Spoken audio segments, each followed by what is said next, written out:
नमस्कार दोस्तों। आज हम एक ऐसे क्राइम के बारे में बात करने वाले हैं जिसके बारे में हमारे घर पे बात नहीं किया जाता है। और ये छोटी सी गलती, पेरेंट्स बच्चों से बात नहीं करते हैं उस उम्र में जिस उम्र में उनको सबसे ज़्यादा ज़रूरत होती है कि पेरेंट्स हमसे बात करें, हमारी बातों को सुने समझे। लेकिन पेरेंट्स सोचते हैं कि मैं तो हमारे बाल ऐसे ही सफ़ेद नहीं हुए हैं। बस ये जो वर्ड होता है ना, ये सेंटेंस जो होता है, उस वजह से बच्चों को कितना ज़्यादा भुगतना पड़ता है आगे जाकर, उसके बारे में आज हम डिटेल में जानेंगे। गाइज, मेरे पास ज़्यादा रिसोर्सेस नहीं है, इस वजह से मैं थोड़ा आपको उतना हाई क्वालिटी का वीडियो नहीं मिलेगा। बट आप अगर ध्यान से मेरी बातों को सुनोगे तो आप समझ पाओगे कि मैंने एक एक बात जो भी कहा है वो बिल्कुल गलत नहीं है, और उसको जो सॉल्व किया जा सकता है, कैसे किया जा सकता है, वो भी मैं बताऊंगी। तो इस वीडियो में अंत तक बने रहिए। मैं बात कर रही हूँ ह्यूमन ट्रैफिकर्स की, जो कि world third largest organised crime में आता है। ड्रग्स हथियार के बाद ये तीसरे नंबर पे आता है। और ये आपको आज बहुत ही छोटे लेवल पे दिखता होगा, लेकिन कल को जाकर मैंने इसका फ्यूचर देखा है, बहुत अच्छे से रिसर्च किया है, तब मेरे को पता चल रहा है कि ये लोग इसको इग्नोर करते हैं। बट ये छोटी सी चीज़ इग्नोर करने वाली चीज़ नहीं है, ये बहुत ही बड़ा इमरजेंसी है।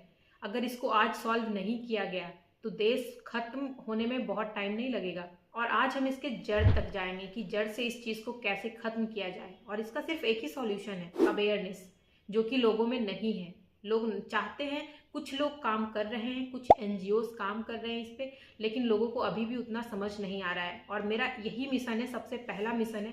मैं बस ज़िंदगी में, सबकी ज़िंदगी में शांति लाना चाहती हूँ, और वो शांति वाली ज़िंदगी में ये मेरा पहला मिशन है जिसको मैं सॉल्व करना चाहती हूँ, जड़ से ख़त्म करना चाहती हूँ।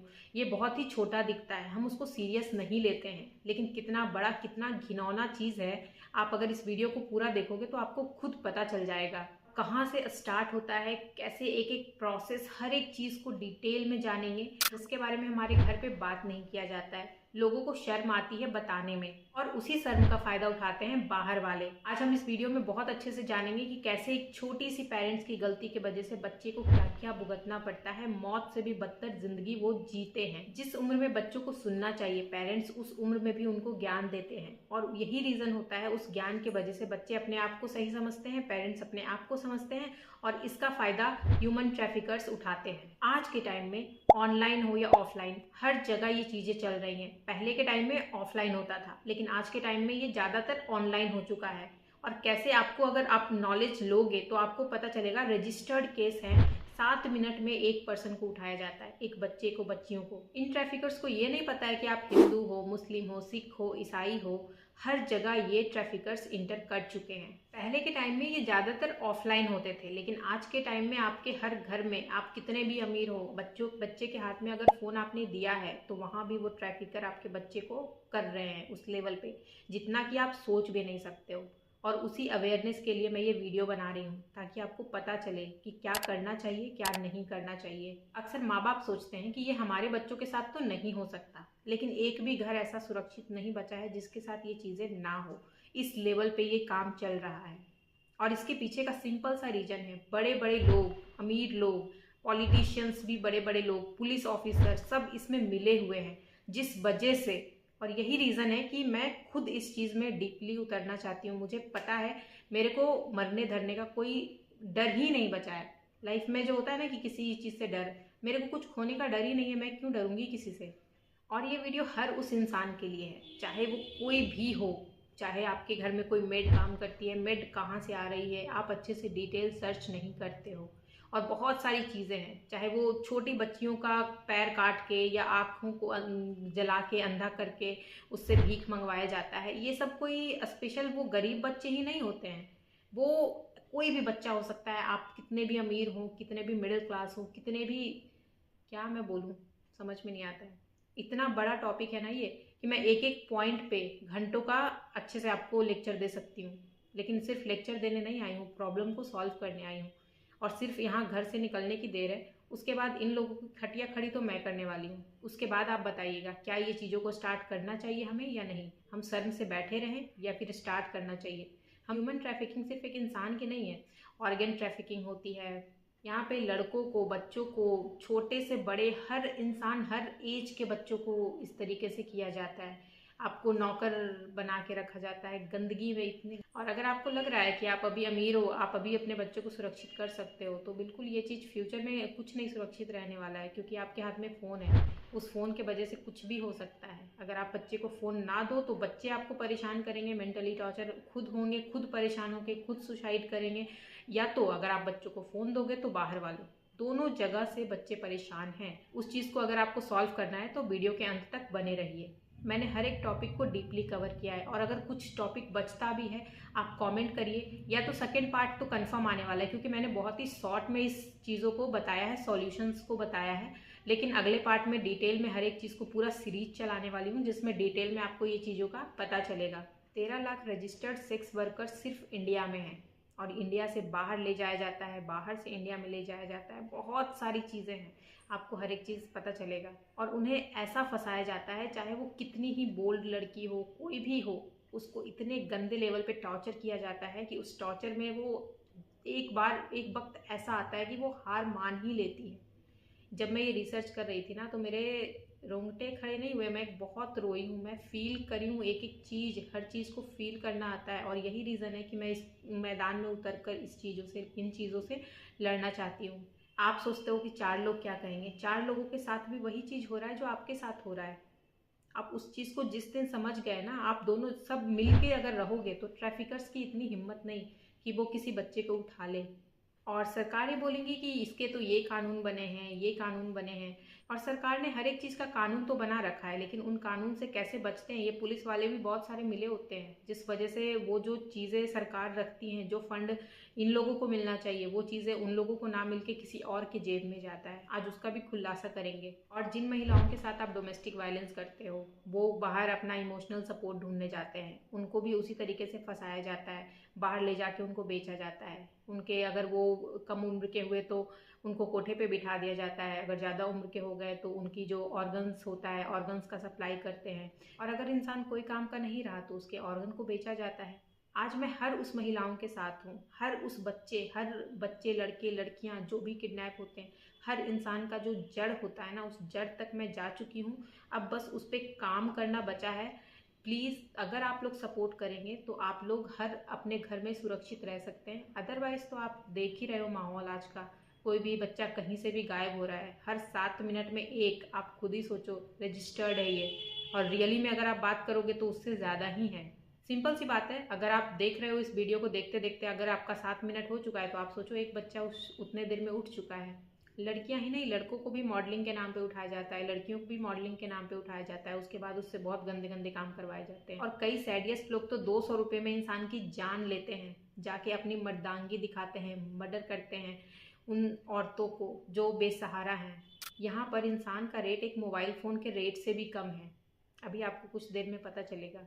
सिर्फ 200 रुपये में औरतों के साथ इतना टॉर्चर होता है, उसका मर्डर तक कर दिया जाता है, उसकी सारी जो भड़ास होती है, वहाँ पे जाके औरतों को मारते हैं, टॉर्चर करते हैं। ये सारी चीज़ों के बारे में आप अभी कुछ जानते नहीं हो, जो जाते भी हैं ना नॉर्मली कोठे पे, कि ये तो उनका काम है। आप भी इस वीडियो को बहुत अच्छे से देखो कि कहाँ से उस पर्सन को उठाया गया, कितने चक्कर लगवाए गए, कितना तोड़ा गया उनको, कितने अंधेरे कमरों में, बंद कमरों में रखा गया, मारा गया, पीटा गया, तब जाके वो कितने गंदगी में रह रही है। उसके बावजूद लोग जाते हैं वहाँ पे, और जो बीमारियाँ उनको होती है वो भी लेके आते हैं, वो भी मरते हैं, इनको भी मारते हैं, वो भी जानबूझकर कि मेरे को भी हुआ तू भी मर। और जो नई महिलाएं होती हैं उनको ज़बरदस्ती बच्चे कराए जाते हैं, ताकि वो बच्चे जब उसके पास आ जाएं तो उनको टॉर्चर करे कि अगर तुम काम करोगी तभी तुम्हें बच्चे से मिलने दिया जाएगा।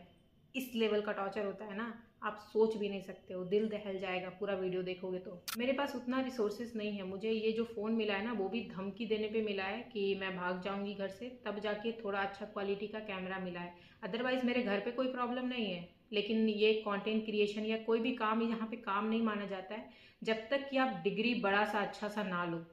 मैं सीए कर रही थी, सीए करते करते मैंने छोड़ दिया, ग्रेजुएशन भी नहीं करा। पढ़ाई करेंगे तो सब कुछ मिलेगा, लेकिन पढ़ाई नहीं करोगे तो फिर कुछ नहीं मिलने वाला है, और पढ़ाई ही सब कुछ है। और मैं इसके बारे में भी आपको बताऊंगी कि पढ़ाई कर कर के भी लोग क्या कर रहे हैं आज के टाइम में। बहुत सारे हैं, मेरे रिश्तेदार में भी है, बहुत बड़े बड़े पद पे होके क्या क्या कांड कर रहे हैं। इसलिए पढ़ाई से पहले अपने बच्चे को एक अच्छा इंसान बनाइए, गाइज मैं लंबा वीडियो शूट नहीं कर सकती, मेरे फ़ोन में ना तो उतना स्टोरेज है और ना तो उतना एडिटिंग का कैपेसिटी है कि मैं उतना कर पाऊँ, जिस वजह से मैं जो भी चीज़ें बस ऑडियो आप सुन सकते हो बहुत अच्छे से, मैं उसको रिकॉर्ड करने वाली हूँ एक एक टॉपिक पे, क्योंकि वीडियो बनाना मेरे लिए पॉसिबल नहीं हो पा रहा है, बहुत ज़्यादा डिस्टर्बेंस भी होती है। लेकिन जिस दिन रिसोर्सेज मेरे पास आ गया, मैं अगर वीडियो शूट करने के लायक रही कि नहीं मैं कर सकती हूँ खुद से, या मेरे पास कोई पर्सन आ गया, तो फिर मैं हर एक चीज़ पे डिटेल अपना वीडियो के साथ आपको बताऊंगी। इसमें आपको थोड़ा सा बीच में ऑडियो ही सुनना पड़ेगा, क्योंकि वो ऑडियो मैं रिकॉर्ड करूँगी तो उतना डिस्टर्बेंस नहीं होगा, क्योंकि मैं कोई माइक वगैरह यूज़ नहीं कर रही हूँ, फ़ोन से ही नॉर्मली जो ऑडियो आपके पास आ रहा है बस। लेकिन आप लाइव आके बात करना चाहते हो तो मैं उस चीज़ के लिए एग्री करती हूँ। अगर आप लोग कमेंट में करो कि हाँ आप लाइव आके सारी चीज़ों को डिटेल में बताओ, तो मैं बताना स्टार्ट करूँगी, क्योंकि अभी मेरे चैनल पे कोई सब्सक्राइबर भी उतना कुछ खास है नहीं, 2-3 सब्सक्राइबर ही बढ़े हैं। अभी कुछ दिन पहले ही स्टार्ट किया था मैंने चैनल। नारी निकेतन जैसी चीज़ों को सरकार ने बनाया तो है, लेकिन वहाँ पे वापस उन लड़कियों को जब वहाँ पे ले जाया जाता है तो जो दलाल होते हैं वो फिर से वहाँ से उन गंदी बस्तियों में वहाँ पे वापस उनको ले जाके रख देते हैं। तो ये सब इतनी गंदगी फैली हुई है ना, मेरे को देख के खून खौल गया। अब मैं नहीं चुप रहने वाली हूँ, चाहे कुछ भी हो जाए, जब तक जिंदा रहूँगी मैं इस चीज़ के लिए लड़ूंगी। मुझे फ़र्क नहीं पड़ता है, मेरा ये फ़ोन भी जा सकता है, मुझे पता है अगर ये वीडियोस घर पे लोग देखेंगे तो शायद मेरा फ़ोन मेरे हाथ से चला जाए, क्योंकि मैं भी मजबूर हूँ। लोग सोचते हैं कि इन टॉपिक पे बात नहीं कर सकते हैं, लेकिन मैं कुछ सोचती नहीं कि मैं किस टॉपिक पे बात नहीं कर सकती हूँ। दुनिया देश बर्बाद हो रहा है, मैं चुप नहीं रह सकती भाई। बहुत सारे लोग हैं मेरे पापा के जो फ्रेंड्स होंगे, मुझे पता है कि अगर पापा डीपली इन चीज़ों को देखे समझे तो सपोर्ट करेंगे, लेकिन जो उनके आसपास अगर कोई इस चीज़ में फील्ड में रहा, जो 4 लोग होते हैं, तो वो ज़रूर मेरे पापा को परेशान कर सकते हैं कि आपकी बेटी क्या कर रही है, तब मेरा फ़ोन जाने का चांस ज़्यादा है। अदरवाइज़ अगर पापा चीज़ों को समझेंगे तो कोई ये नहीं है कि ये चीज़ चला जाएगा, वो सपोर्ट करेंगे, वो भी एक नेता है, वो भी हमेशा से सच्चाई के लिए लड़ते हैं। तो चलिए स्टार्ट करते हैं। सबसे पहले जानेंगे ह्यूमन ट्रैफिकिंग होता क्या है। ह्यूमन ट्रैफिकिंग एक बहुत बड़ा और गंभीर क्राइम है, जिसे मॉडर्न डे स्लेवरी, आज के ज़माने की गुलामी भी कहा जाता है। इसका सीधा मतलब है पैसा कमाने के लिए इंसानों का व्यापार करना। ट्रैफिकिंग सिर्फ एक जगह से दूसरी जगह ले जाना नहीं है, इसमें 3 मेन चीजें होती हैं: प्रोसेस, मीन्स और पर्पस। पहला प्रोसेस, कैसे शुरू होता है, किसी को बहलाना फुसलाना, भर्ती करना या एक जगह से दूसरी जगह ट्रांसफर करना। दूसरा मीन्स, तरीका क्या है, डराना धमकाना, ताकत का इस्तेमाल करना, धोखा देना जैसे फेक जॉब ऑफर, या उसकी मजबूरी का फायदा उठाना। तीसरा पर्पस, मकसद क्या है, सिर्फ और सिर्फ एक्सप्लॉयटेशन, शोषण, यानी उस इंसान से जबरदस्ती काम करवाना और उसकी कमाई खुद रख लेना। ट्रैफिकिंग कई तरह की होती है, लेकिन 3 सबसे ज्यादा कॉमन है। पहला सेक्स ट्रैफिकिंग, महिलाओं और बच्चों को धोखे से या डराकर प्रोस्टिट्यूशन में ढकेल देना, यानी जिस्म फरोशी में। दूसरा फोर्स्ड लेबर, लोगों को अच्छी नौकरी का लालच देकर फैक्ट्री, खेत या कंस्ट्रक्शन साइट्स पर कैद करके रखना और बिना सैलरी या बहुत कम सैलरी में दिन रात काम करवाना। तीसरा ऑर्गन ट्रैफिकिंग, कुछ केसेस में लोगों के शरीर से इलीगल तरीके से ऑर्गन्स जैसे किडनी निकालने के लिए भी उनकी ट्रैफिकिंग की जाती है। ट्रैफिकर्स अक्सर उन लोगों को निशाना बनाते हैं जो गरीब या जिन्हें नौकरी की सख्त जरूरत होती है। पहले उन्हें सिटी में बढ़िया जॉब या लाइफस्टाइल का सपना दिखाया जाता है, फिर उन्हें बताया जाता है कि उनके ट्रैवल और खाने का खर्चा उन पे उधार है, और जब तक वो काम करके वो पैसे नहीं चुका देते वो आजाद नहीं हो सकते। डर, उनका पासपोर्ट या आईडी छीन लिया जाता है और उन्हें धमकाया जाता है कि अगर वो भागे तो पुलिस उन्हें पकड़ लेगी या उनके घर वालों को नुकसान पहुंचाया जाएगा। चलिए अब जीबी रोड के बारे में जानते हैं, जो कि बहुत ही फेमस है, बहुत लोग जानते भी होंगे। जीबी रोड दिल्ली का सबसे बड़ा रेड लाइट एरिया है। यहाँ काफी पुरानी इमारतें हैं जिन्हें कोठा कहा जाता है। नीचे की मंजिलों पर अक्सर हार्डवेयर या ऑटोमोबाइल पार्ट्स की दुकानें होती हैं और ऊपर की मंजिलों पर ये कोठे चलते हैं। यहाँ रहने वाली महिलाएं बेहद तंग कमरों में रहती हैं। उनका दिन अक्सर देर से शुरू होता है और रात भर काम चलता है। यहाँ साफ सफाई की भारी कमी होती है, जिस वजह से कई तरह की बीमारियां, एसटीडीज फैलने का खतरा बना रहता है। चलिए अब जानते हैं महिलाएं वहां पहुंचती कैसे है। गरीब गांव या पड़ोसी देश जैसे नेपाल और बांग्लादेश से लड़कियों को नौकरी का लालच देकर लाया जाता है और उन्हें यहाँ बेच दिया जाता है। कई बार कर्ज के बोझ तली दबी महिलाओं को मजबूरन इस दलदल में ढकेला जाता है। किडनैपिंग, छोटी बच्चियों को किडनैप करके यहाँ लाया जाता है और उनका बचपन खत्म कर दिया जाता है। पुलिस और एनजीओज का रोल, हकीकत में यह एक डार्क वर्ल्ड है जहां कानून की पहुंच बहुत मुश्किल होती है। रेड्स, पुलिस और एनजीओ समय समय पर रेड करके नाबालिग लड़कियों को रेस्क्यू करते हैं। रेस्क्यू के बाद उन्हें शेल्टर होम्स में भेजा जाता है ताकि वो नई जिंदगी शुरू कर सके। इंडिया में रेड लाइट एरिया सिर्फ दिल्ली का जीबी रोड तक सीमित नहीं है।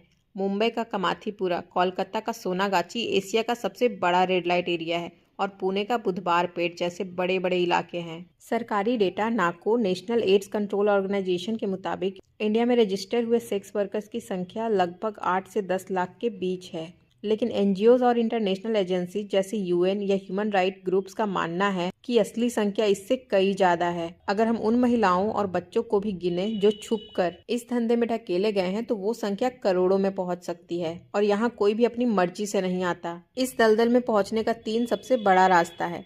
पहला, गरीबी। बहुत से परिवारों में जब खाने के पैसे नहीं होते तो उन्हें झूठ बोलकर या मजबूरी का फायदा उठाकर बेच दिया जाता है। दूसरा, लालच, फॉल्स प्रॉमिस। सिटी में नौकरी दिलाएंगे या ब्यूटी पार्लर में काम देंगे ये कह के लड़कियों को गांव से लाया जाता है और उन्हें कोठे पे बेच दिया जाता है। ट्रैफिकिंग नेटवर्क्स एक पूरा ऑर्गेनाइज्ड क्राइम नेटवर्क है जो नेपाल, बांग्लादेश और भारत के पिछड़े इलाकों से ट्रैफिकिंग करता है। कोठों पर रहने वाली महिलाओं की जिंदगी एक मॉडर्न डे स्लेवरी, आधुनिक गुलामी जैसी होती है। डेब्ट ट्रैप। उन्हें बताया जाता है कि उन्हें खरीदा गया है और जब तक वो अपनी कीमत, जो लाखों में होती है, चुका नहीं देती वो आजाद नहीं हो सकती। उनके पास अक्सर कोई पहचान पत्र, आईडी कार्ड्स नहीं होते। इस वजह से वो कानूनी मदद लेने से डरती हैं। Health risk. बिना सही मेडिकल केयर के वो कई गंभीर बीमारियों से जूझती हैं। सबसे बड़ी साजिश तब शुरू होती है जब किसी लड़की को कोठे पर लाया जाता है। कोठे की मालकिन उस लड़की को खरीदती है। लड़की को बताया जाता है कि उसके खाने, रहने, कपड़ों और उसकी खरीद कीमत का उस पर कर्ज है। ये कर्ज कभी खत्म नहीं होता। अगर वो दिन भर काम करके 2000 कमाती है तो उसमें से 1800 कर्ज और कमीशन के नाम पर मालकिन रख लेती है। इस वजह से वो महिला कभी वहाँ से निकलने के लायक पैसा जमा ही नहीं कर पाती। Psychologically torture.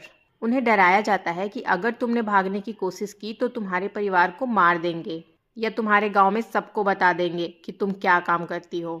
कई केसेस में लड़कियों को नशे का आदी बना दिया जाता है ताकि वो अपने होश में ना रहे और सिर्फ वही करे जो उससे कहा जाए। उनका असली नेम बदल दिया जाता है और उनके सारे डॉक्यूमेंट्स, आधार कार्ड, वोटर आईडी छीन लिए जाते हैं ताकि उनकी कोई पहचान ना बचे। ये कोई एक इंसान का काम नहीं है, इसमें पूरी एक चेन जुड़ी होती है। गांव में रहने वाला वो शख्स जो नौकरी का लालच देता है। दूसरा, जो लड़की को बॉर्डर या स्टेट क्रॉस करवाता है। तीसरा, ब्रोकर जो लड़की को कोठे तक पहुंचाता है और कमीशन लेता है। चौथा, लोकल प्रोटेक्शन। कहीं कहीं पर करप्ट लोकल एलिमेंट्स भी इसमें मिले होते हैं जो पुलिस रेड की खबर पहले ही कोठे वालों तक पहुंचा देते हैं। रिहैबिलिटेशन की मुश्किलें। अगर कोई लड़की वहां से निकलना भी चाहे तो समाज उसे एक्सेप्ट नहीं करता। अगर वो गांव वापस जाती है तो लोग उसे गंदा मानते हैं। पुलिस केस और कोर्ट के चक्कर में पड़ने से वो डरती है क्योंकि उनके पास वकील के पैसे नहीं होते हैं। ट्रॉमा। वहाँ जो उनके साथ होता है वो उनके दिमाग पर गहरा असर छोड़ता है जिससे निकलने में सालों लग जाते हैं। Medical negligence. रिसर्च बताती है कि रेड लाइट एरियाज में रहने वाली महिलाओं को बेसिक हेल्थ केयर नहीं मिलती। उन्हें अक्सर सस्ती और नकली दवाइयाँ दी जाती है। वो ज्यादातर तो काम नशे पे करती हैं। बिना नशे के वो काम नहीं कर पाती है। इतने ज्यादा कस्टमर्स को उनको देखना होता है कि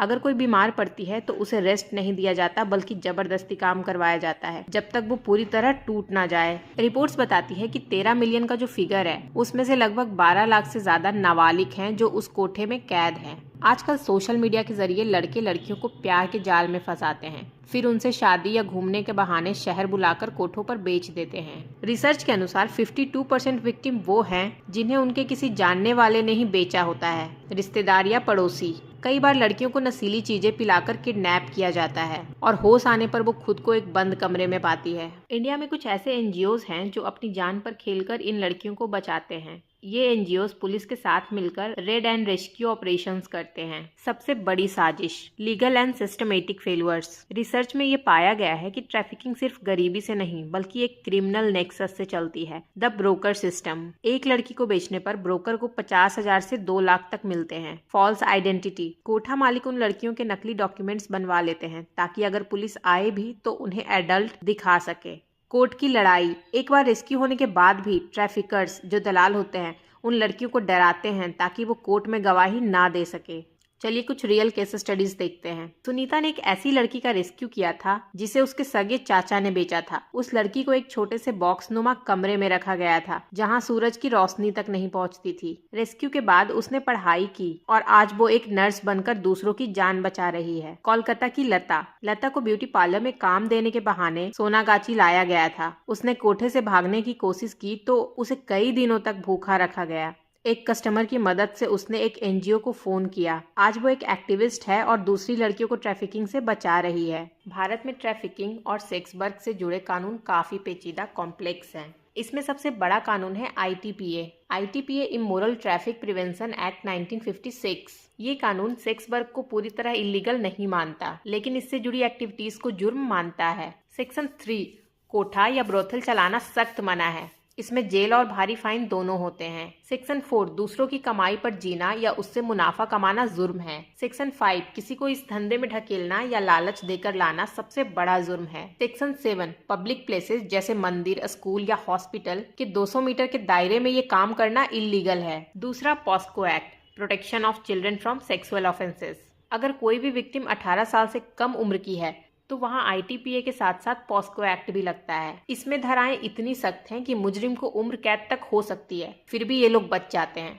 आईपीसी या बीएनएस भारतीय न्याय संहिता अब नए कानून के तहत सेक्शन 370 और 370A ट्रैफिकिंग को डिफाइन करते हैं। इसमें एक्सप्लॉयटेशन, शोषण की डिफिनीशन बहुत ब्रॉड है। अगर कोई ट्रैफिकिंग की गई लड़की के पास कस्टमर बनकर जाता है तो वो भी उतना ही बड़े गुनहगार है जितना कि बेचने वाला। कानून की कमी और साजिश, द लूप होल्स। रिसर्च में पाया गया है कि कानून होने के बावजूद साजिश कैसे चलती है। पहला, false age certificates. Traffickers doctors या लोकल अथॉरिटी से मिलकर लड़की की उम्र 18+ दिखा देते हैं ताकि पॉस्को से बच सके। दूसरा, हॉस्टाइल विटनेसेस। कोर्ट में लड़कियों के परिवार को डराया जाता है जिस वजह से वो अपनी गवाही बदल लेती हैं। तीसरा, लो कन्विक्शन रेट। पुलिस रेड तो करती है लेकिन कोठे के मालिक अक्सर बच निकलते हैं और सिर्फ छोटे ब्रोकर पकड़े जाते हैं। रेस्क्यू के बाद का कानून के मुताबिक रेस्क्यू की गई हर महिलाओं को मजिस्ट्रेट के सामने पेश करना जरूरी है। उन्हें सेफ कस्टडी में भेजा जाता है। देखिए, आप जब डीपली इसको देखोगे तो रिसर्च तो ये बताती है कि कानून किताबी तौर पर मजबूत है, लेकिन ग्राउंड रियलिटी में करप्शन और सोशल प्रेशर की वजह से लड़कियां पिछड़ जाती हैं। जब बड़े बड़े लोग, पॉलिटिशियंस और पुलिस ही मिली रहेगी तो वो बेचारी लड़कियां क्या ही कर सकती है। अब इन लोग को वार्निंग देने से कोई फायदा नहीं है, क्योंकि वार्निंग उन्हें दी जाती है जिनमें सुधरने का कोई चांस हो। उन्हें नहीं दी जाती है जिनका कोई चांस ही ना हो, जिनको लत लग चुका है इन सब चीज़ों का।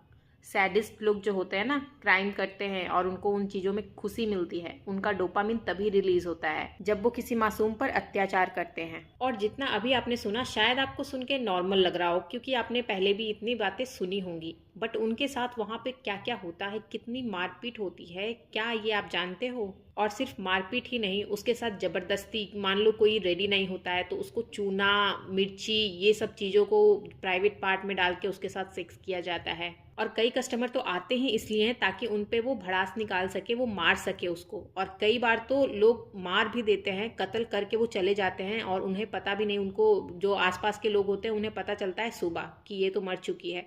आप खुद ही सोचिए, एक इंसान को मोबाइल फ़ोन तो छोड़िए, मोबाइल फ़ोन का जो रिचार्ज होता है वो भी 200 से ज़्यादा का होता है। उस रेट में उस इंसान को मार पीट किया जाता है, उसका मर्डर तक कर दिया जाता है। ये सारी चीज़ों का नॉलेज है आप सभी को? यही कीमत है इंसान की। और ये सारी चीज़ों का पता किसी नॉर्मल इंसान को होता ही नहीं है कि ऐसी चीज़ें भी वहाँ पे होती है। और ये हर दिन हर रोज़ उन लोगों के साथ होता है।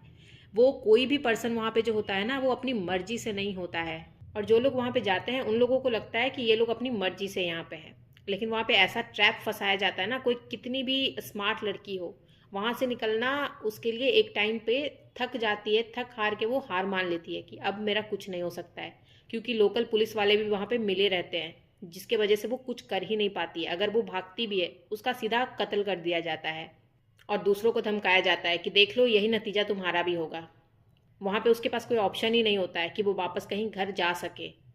आप लोग जो अपने बच्चों का नहीं सुनते हो, वो कहीं भी जाना चाहे, किसी भी फील्ड में जाना चाहे, आप उसको अप्रिशिएट करो कि भाई हम तुम्हारे साथ हैं, तुमको जो करना है हम सपोर्ट करेंगे, लेकिन आप नहीं सुनते हो और बच्चे वो बार बार गलती करते हैं और उन्हें तो ये चीज़ फ्यूचर नहीं पता है ना।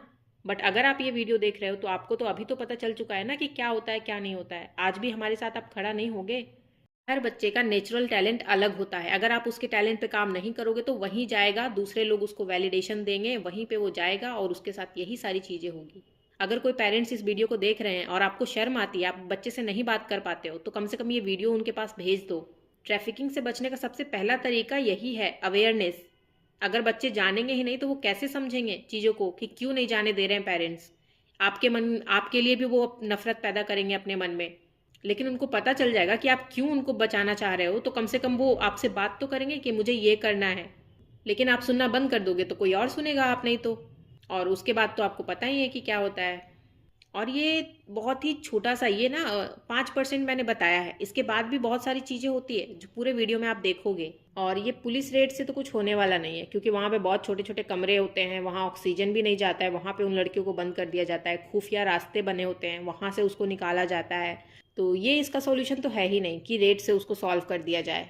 यही रीज़न है कि वो वहाँ पे जैसा पहले था वैसा ही आज भी चल रहा है। उसको नए तरीके से अगर नहीं किया गया तो वो चीज़ें बंद हो ही नहीं सकती कभी। और बहुत से लोग बोलेंगे इसके पास शर्म नहीं है, अच्छा खासा इसके पापा का नाम है, समाज में ये है वो है।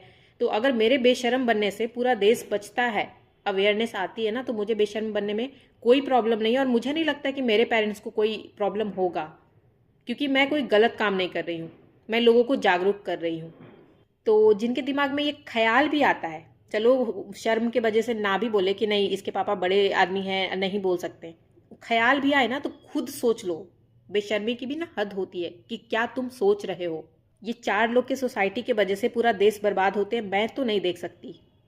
मैं शर्म इसलिए नहीं कर रही हूँ ना, ताकि तुम लोग को अगर शर्म भी आए तो कम से कम एक वीडियो शेयर कर दो उन लोगों को, उन बच्चियों को जिनके साथ ये इन फ्यूचर अगर तुम शेयर नहीं करोगे, उनको नहीं बताओगे, तो उनके साथ ये सारी चीज़ें हो सकती है। और वहाँ पे लड़कियों को इतना मजबूर किया जाता है, उनको पहले तो बच्चा कराया जाता है, एक बच्चा उसको ज़बरदस्ती पैदा करवाया जाता है, ताकि उस बच्चे के थ्रू उसको ब्लैकमेल कर सके, उसको मेंटली टॉर्चर भी कर सके और इमोशनली भी कर सके। उसको बोला जाता है कि अगर तुम आज इतना कमाओगे, इतना करोगे, तभी तुमको बच्चे से मिलने दिया जाएगा। इस लेवल का टॉर्चर होता है वहाँ पे, कोई सोच भी नहीं सकता नॉर्मल इंसान। और वहाँ पे जान जाना तो एक खेल की तरह है। जैसे आप मूवीज़ में देखते हो ना कि किसी को मार दिया, तो वो तो नकली का मरते हैं, बट यहाँ पे रियल लाइफ में वो चीज़ें होती है। और जो औरतें होती है इतना परेशान हो जाती है कि अगर मान लो उसको कोई डिजीज़ है, उसको पता है कि मुझे ये डिजीज़ है, उसके बावजूद वो जानबूझ के सामने वाले को डिजीज़ देती है कि मैंने इतना झेला, इतना कुछ मेरे साथ हुआ, ले अब तू भी मर। जानने के बाद क्या कर सकती है वो चाहती तो बचा सकती थी ना, बट क्यों बचाए वो? सही बात है ना। वो अपने घर परिवार को, अपनी पत्नी को छोड़ के यहाँ पे मुंह मारने आ रहा है। दुनिया में लोग मौत के बाद नर्क जाने से डरते हैं, लेकिन इन गलियों में हजारों लड़कियां हर रोज जीते जी उस नर्क को झेलती है। वहाँ की हवा में सिर्फ बदबू नहीं, बल्कि उन सपनों की राख है जो कोठों की दहलीज पर दम तोड़ देते हैं। कोठों का माहौल इतना भारी होता है कि एक आम इंसान वहाँ 10 मिनट भी चैन की सांस नहीं ले सकता। वहाँ की हवा में सस्ते परफ्यूम, शराब, सिगरेट का धुआं और गंदी नालियों की बदबू घुली होती है। और इन कोठों में वेंटिलेशन 0 होता है, हवा का रास्ता ही नहीं होता है। एक तरफ सस्ता म्यूजिक बज रहा होता है और दूसरी तरफ मर्दों की भद्दी गालियां और चिल्लाने की आवाज। ये माहौल लड़कियों को हमेशा डर और टेंशन में रखता है।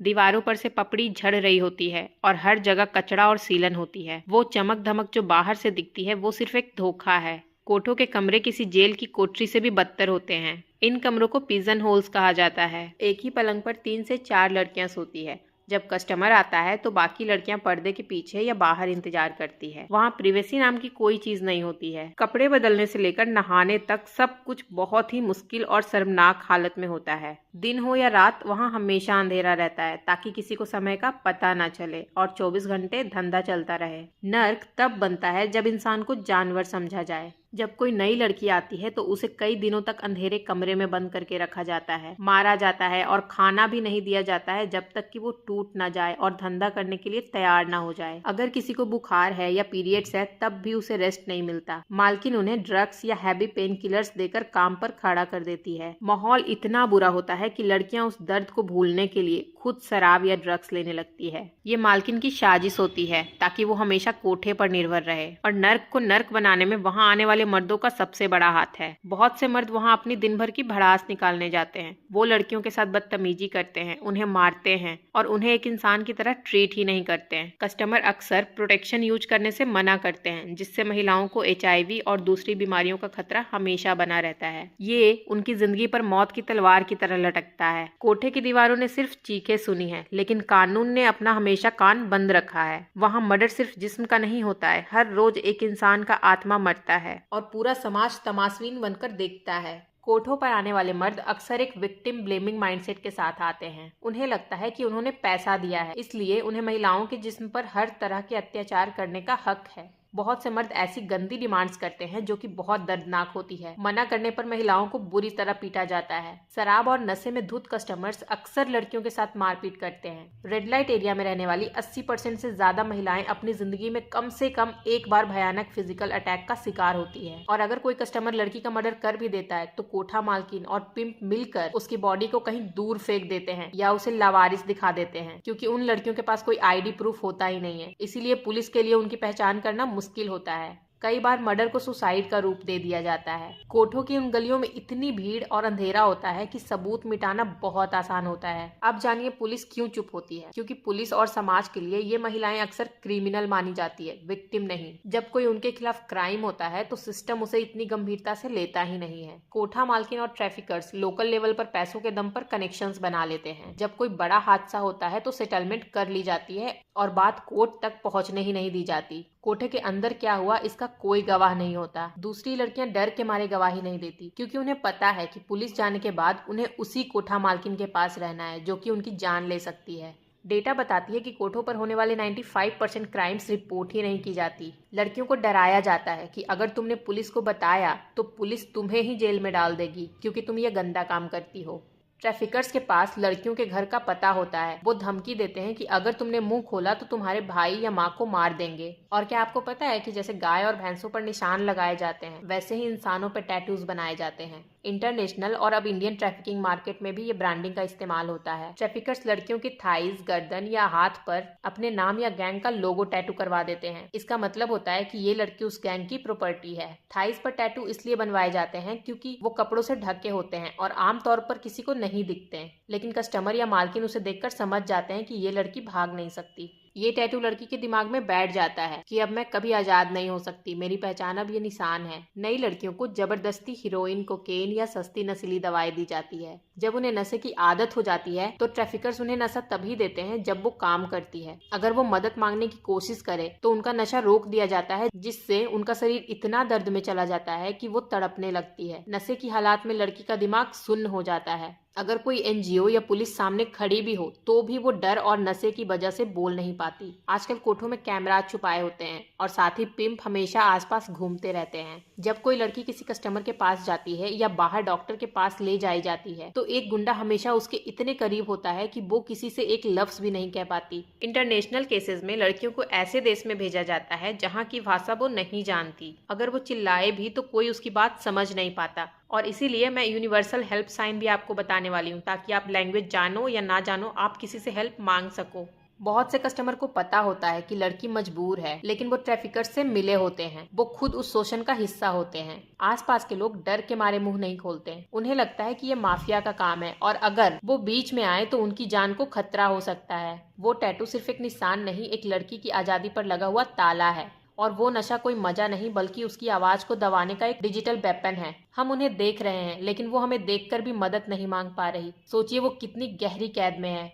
दोस्तों, हम गर्व से कहते हैं कि हमारी सरकार ने बेटियों के लिए ये स्कीम बनाई, वो स्कीम बनाई, पर क्या कभी किसी ने ग्राउंड पर जाकर देखा है? वो पैसा बेटियों तक पहुंचने से पहले ही भ्रष्टाचार की भेंट चढ़ जाता है। सिर्फ कागज पर स्कीम लिख देने से कोई बच्चा सेफ नहीं होता। जब तक एक विक्टिम को बिना किसी बिचौलिए के, बिना पेपर वर्क के पहाड़ के तुरंत मदद नहीं मिलती, तब तक ये सारी स्कीम सिर्फ धोखा है। आज मैं ये सवाल उठा रही हूँ, कहाँ है वो पैसा जो उन मासूमों के पुनर्वास के लिए था? स्कीम्स तो हजारों बनती है, बजट भी पास होता है, पर जब एक बच्चा या महिला ट्रैफिकिंग से छूट कर आती है तो उसे वो मदद क्यों नहीं मिलती? सरकार पैसा भेजती है, पर वो डायरेक्ट बेनिफिट बनना बहुत मुश्किल होता है। बीच में बैठे एजेंट्स और भ्रष्ट अधिकारी उस फंड का बड़ा हिस्सा खा जाते हैं। एक विक्टिम को पता ही नहीं होता कि उसके नाम पर कितना पैसा आया है। सबसे बड़ी प्रॉब्लम ये है कि स्कीम्स की जानकारी सिर्फ इंग्लिश या हिंदी के विज्ञापनों तक ही रह जाती है। गाँव की उस लड़की को जो अभी नर्क से लौट कर आई है, उसे पता ही नहीं होता कि उसके लिए कोई रिहेबिलिटेशन फंड भी है। सरकारी मदद पाने के लिए इतने डॉक्यूमेंट्स मांगे जाते हैं, आधार, FIR की कॉपी, कोर्ट के चक्कर, बैंक अकाउंट। एक विक्टिम विक्टिम जो पहले से ही ट्रॉमेटाइज्ड है वो इन कागजी कार्रवाइयों में उलझकर हार मान लेती है। अक्सर ट्रैफिकर्स जानबूझकर उनके असली डॉक्यूमेंट्स छीन लेती है ताकि वो कभी सरकारी मदद ले ही ना सके। जब कोई लड़की ट्रैफिकिंग से लौटती है तो पुलिस और लोकल प्रशासन का रवैया मददगार होने के बजाय सवाल उठाने वाला होता है। तुम वहाँ गई क्यों थी जैसे सवाल विक्टिम को तोड़ देते हैं और मदद मांगने के बजाय छुपना बेहतर समझती है। स्कीम्स बनती है दिल्ली में पर उनका इम्प्लीमेंटेशन होता है दूर दराज के जिला लेवल पर। वहाँ बजट पहुँचने में ही सालों लग जाते हैं। कई बार फंड अनयूज्ड रह जाता है क्योंकि वहाँ के ऑफिसर्स को उसे डिस्ट्रीब्यूट करने का प्रोसेस ही नहीं पता होता।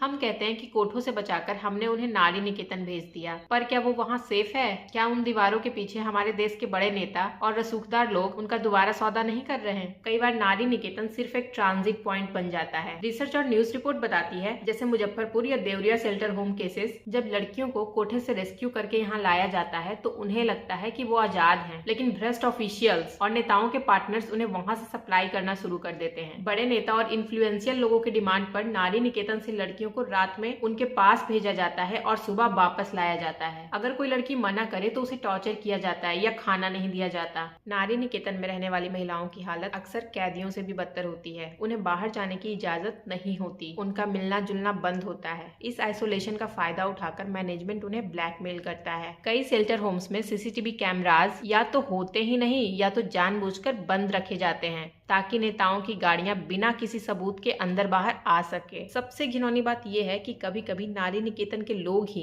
लड़कियों को अडॉप्ट करने के नाम पर या शादी करवाने के नाम पर वापस ट्रैफिकर्स को बेच देते हैं। ये कोठों से ज्यादा खतरनाक है क्योंकि यहाँ लड़की के पास भागने का रास्ता ही नहीं होता। बाहर पुलिस है और अंदर भ्रष्ट सिस्टम। हम कहते हैं कि कोठों से बचाकर हमने उन्हें नारी निकेतन भेज दिया, पर क्या वो वहाँ सेफ है? क्या उन दीवारों के पीछे हमारे देश के बड़े नेता और भ्रष्ट लोग उनका दोबारा सौदा नहीं कर रहे हैं? मुजफ्फरपुर और देवरिया जैसे कांड ने दिखा दिया है कि नारी निकेतन कई बार सुरक्षा नहीं बल्कि बड़े नेताओं का कोठा बन चुका है। जब रक्षक ही भक्षक बन जाएं तो बेटियां कहां जाएंगी?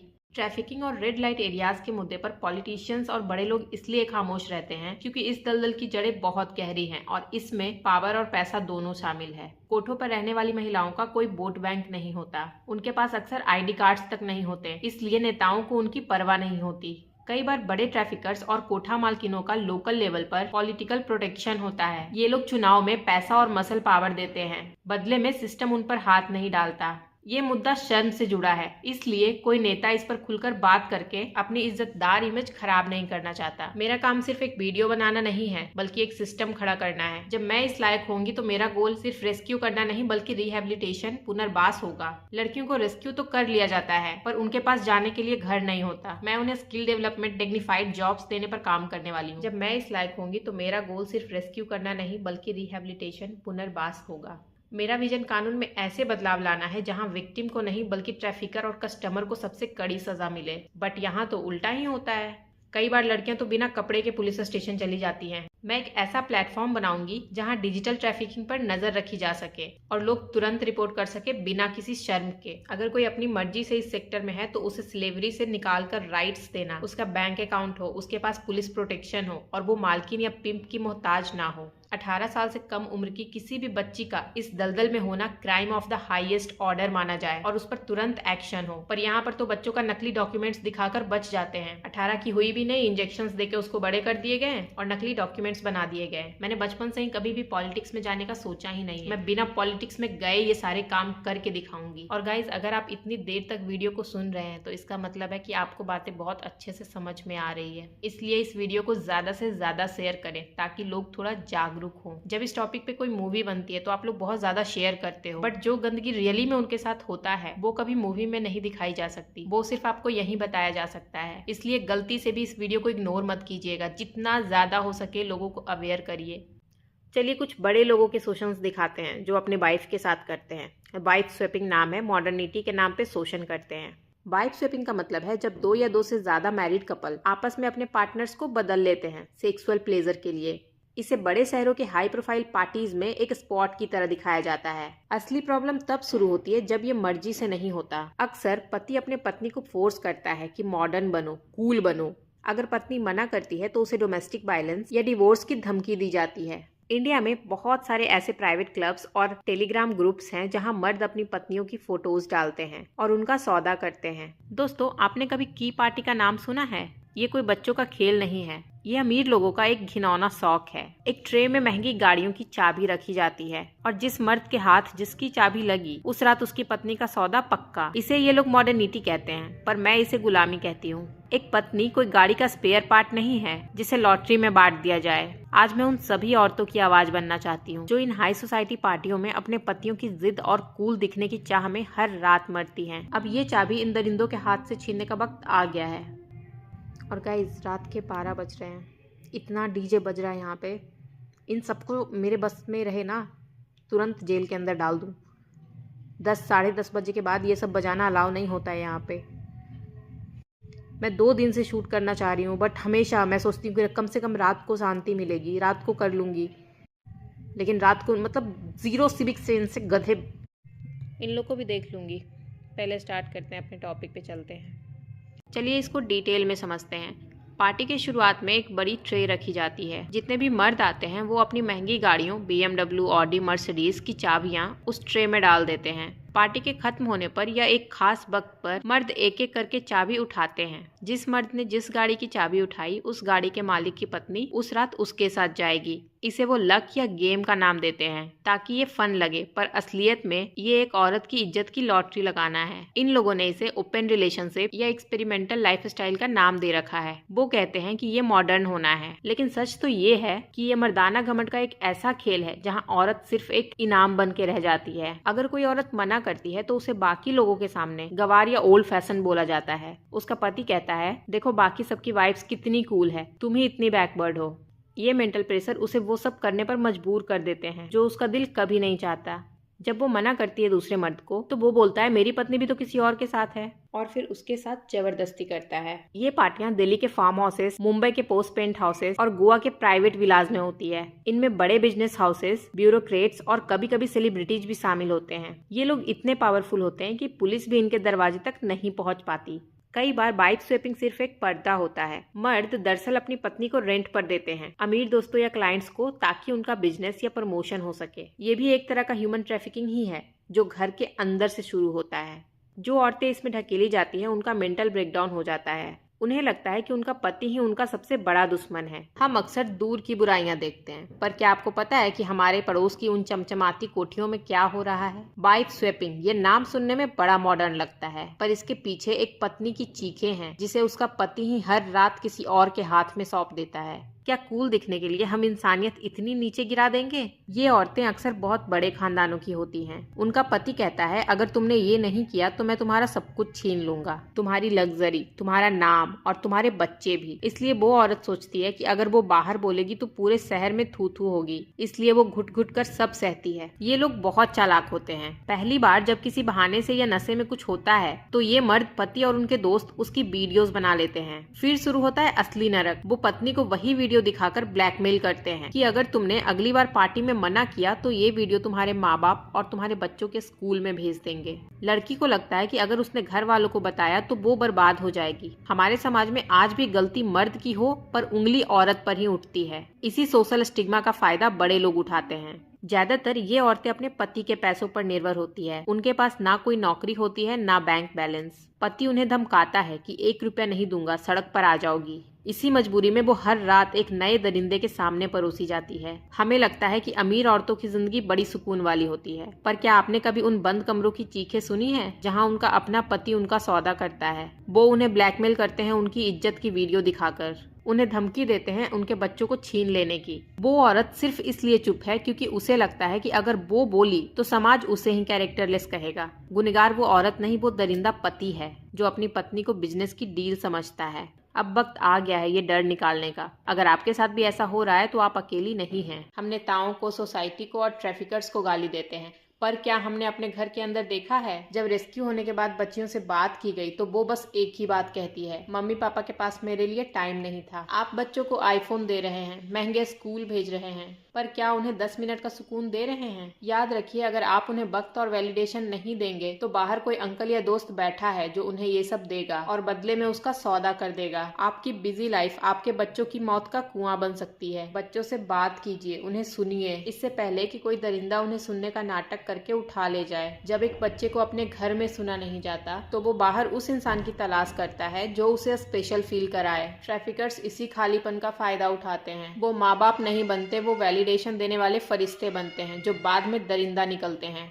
आजकल के दौर में माँ बाप दोनों काम कर रहे हैं या फिर मोबाइल में इतना बिजी हैं कि बच्चा उनके लिए जिम्मेदारी बनकर रह गया है। माँ बाप बच्चों को महंगे खिलौने और फोन तो दे देते हैं पर अपना वक्त नहीं देते। जब बच्चा स्कूल या दोस्तों की बातें बताना चाहता है तब माँ बाप कहते हैं अभी काम कर रहे हैं, बाद में आना। तो बच्चा अंदर से टूट जाता है। उसे लगता है कि उसकी बातों की कोई कीमत नहीं है। जब घर में तारीफ नहीं मिलती है तो बाहर की तारीफ नशा बन जाती है। ट्रैफिकर पहले दोस्ती करता है। वो कहता है तुम्हारी मम्मी तुम्हें नहीं समझती है, मैं तुम्हें समझता हूँ। तुम इतनी सुंदर हो कि तुम्हें तो मॉडल होना चाहिए। बच्चे को लगता है ये इंसान दुनिया में सबसे अच्छा है क्योंकि ये मुझे वक्त दे रहा है। वो उसके लिए कुछ भी करने को तैयार हो जाता है, यहाँ तक कि घर छोड़कर भागने को भी। रिसर्च बताती है कि 70% जो लड़कियां भागती है या ट्रैफिकिंग में फंसती है वो इसलिए नहीं फंसती कि उन्हें पैसा चाहिए था, बल्कि इसलिए क्योंकि उन्हें किसी ने प्यार और इज्जत का धोखा दिया था। उनका पहला बयान यही होता है कि मम्मी पापा के पास मेरे लिए वक्त ही नहीं था। चलिए अब फेक वेडिंग ट्रैप को समझते हैं, जिसको ब्राइड ट्रैफिकिंग भी कहा जाता है, कॉन्ट्रैक्ट मैरिज भी कहा जाता है। लड़की को लगता है कि वो उस लड़के के साथ भाग रही है जो उससे प्यार करता है और उससे शादी करेगा, और जैसे ही वो घर की चौखट लांघती है उसे किसी मंडी या दूर दराज के गांव में ले जाया जाता है जहां एक उम्र दराज आदमी उसे पैसे देकर खरीद लेता है। शादी के नाम पर यह धंधा इसलिए चलता है ताकि अगर पुलिस पकड़े भी तो वो लोग निकाहनामा या मैरिज सर्टिफिकेट दिखाकर बच सके, और जानबूझकर लड़की को कम उम्र में माँ बना दिया जाता है क्योंकि जब लड़की के बच्चे हो जाते हैं तो वो भागने की कोशिश कम कर देती है। उसे लगता है कि अब मैं अपने बच्चों को छोड़कर कहाँ जाऊंगी। वो बच्चों की वजह से उस पुराने आदमी के साथ रहने को मजबूर हो जाती है, ये सोचकर कि मैं बच्चों के साथ माँ बाप के पास कैसे जाऊंगी, समाज क्या कहेगा। दोस्तों अब एक ऐसी कहानी सुनिए जो आपका कलेजा चीर देगा। हमें लगता है कि ट्रैफिकिंग का मतलब सिर्फ उठाकर ले जाना होता है, बिल्कुल नहीं। कई बार ये शादी बनकर आती है। एक मासूम लड़की को लगा कि वो उससे शादी कर रही है जिसे वो पसंद करती है, पर उसने आंख खोली तो सामने एक 45 साल का बुढ़ा खड़ा था जिसने उसे खरीदा था। आज उसके 2 बच्चे हैं और वो वहाँ कैद में है। क्यों? क्योंकि जब उसे घर में वक्त और प्यार नहीं मिला तो उसे बाहर का हर धोखा प्यार लगा। माँ बाप की खामोशी बच्चों को इन बुढ़े दरिंदे के सेज तक पहुँचा रही है। शादी कोई सौदा नहीं है, पर ट्रैफिकिंग ने इसे सबसे बड़ा धंधा बना लिया है। एक और रियल लाइफ स्टोरी बताती हूँ। ट्रैफिकर सब जानते हैं कि अगर वो किसी को किडनैप करेंगे तो पुलिस तुरंत पीछे पड़ जाएगी, इसलिए वो लॉन्ग गेम खेलते हैं। एक लड़का गांव में जाता है, दिखावा करता है कि वो शहर में अच्छा कमाता है। वो लड़की के परिवार को थोड़े पैसे देता है और धूमधाम से शादी करता है। शादी के बाद वो लड़की को शहर लाता है। 1 साल या उससे ज्यादा वक्त तक वो उसे रानी बनाकर रखता है ताकि लड़की का भरोसा पक्का हो जाए और वो अपने घर वालों को बताए कि वो खुश है।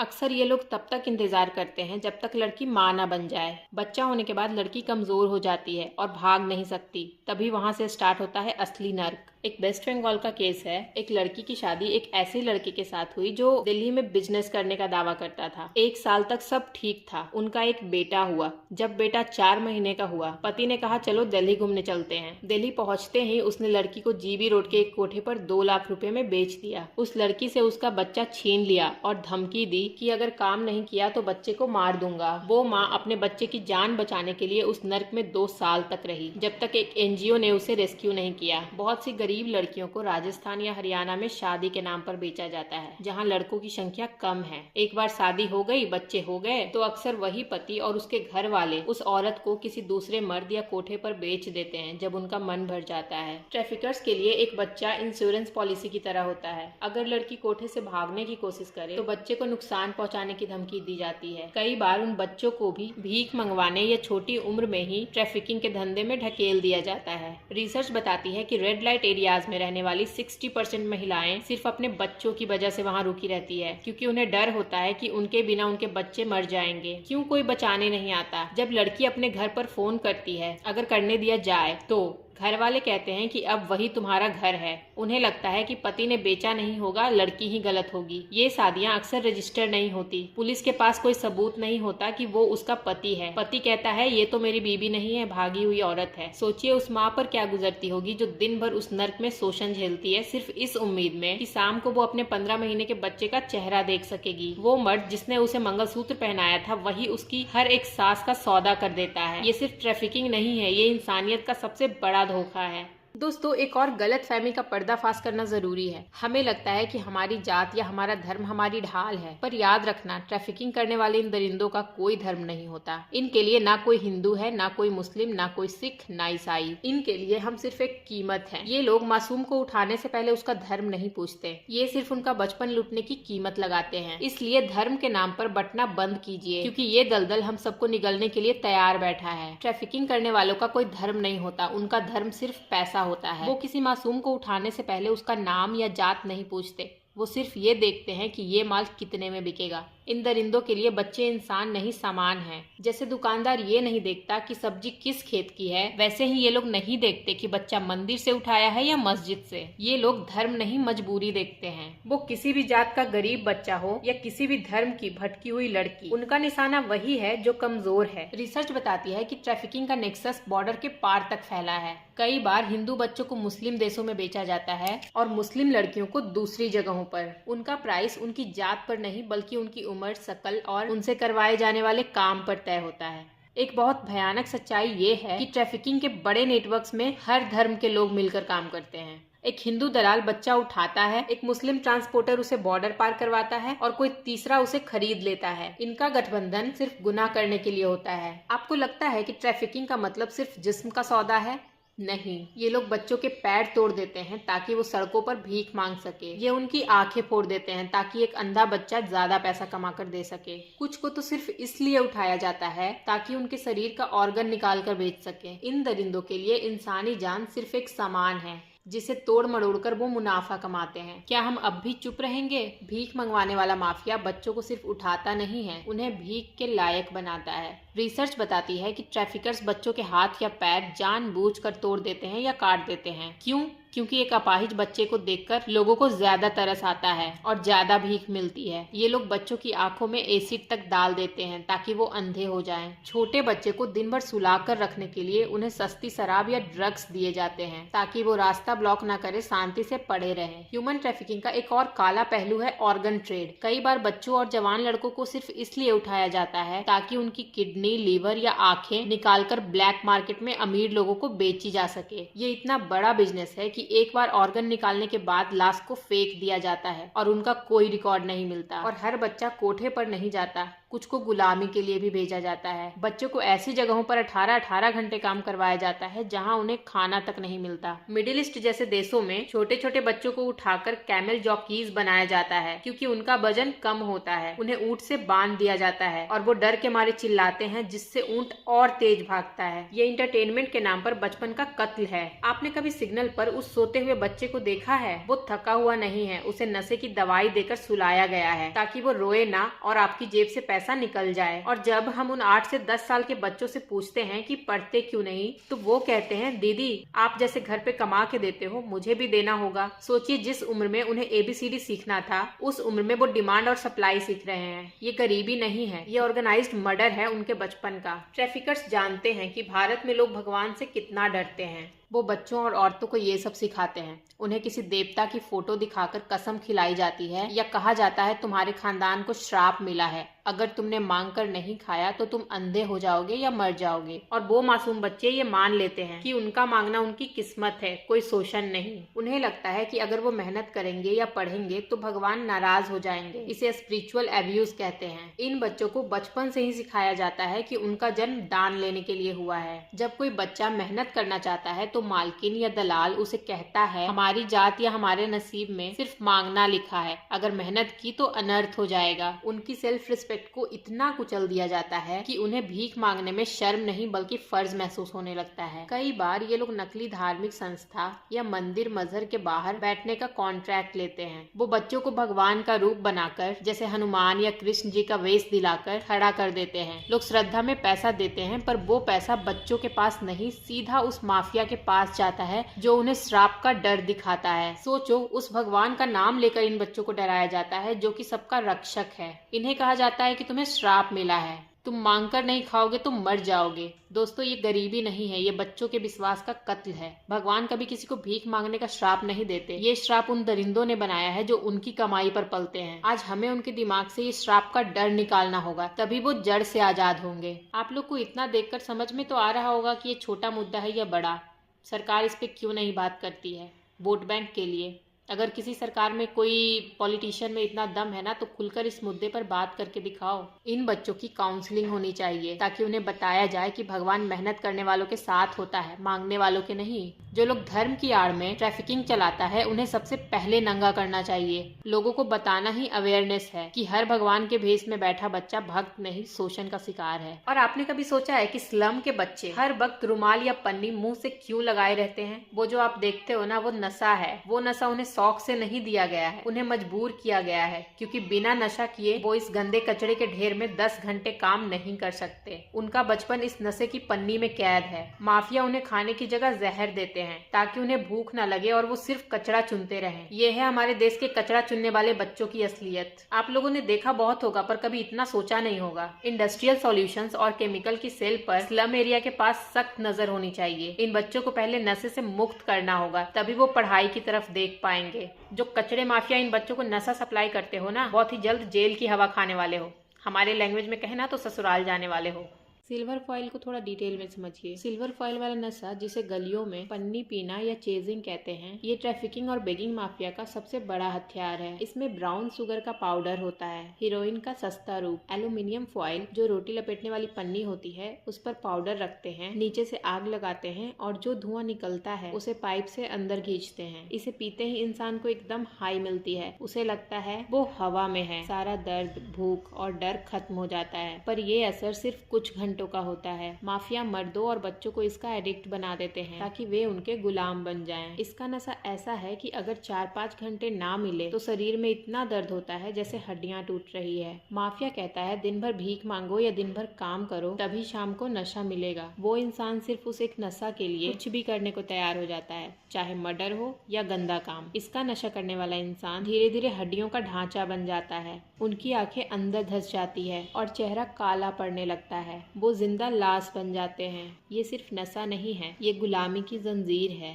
माफिया जानबूझकर उन्हें ये देते हैं ताकि वो कभी आजाद होने की सोचे ही ना। उनका खाना छीन लिया जाए पर उन्हें नशा चाहिए होती है। हम अक्सर बच्चों की ट्रैफिकिंग की बात करते हैं, पर एडल्ट फीमेल ट्रैफिकिंग भी होता है, जो अकेलापन और इमोशनल नेगलेक्ट की वजह से होती है। ये समाज का एक बहुत बड़ा साइलेंट किलर है। जब एक 25-30 साल की महिला को अपने घर में अपने पति से वो इमोशनल सपोर्ट और वक्त नहीं मिलता, तो वो दिमागी तौर पर कमजोर हो जाती है।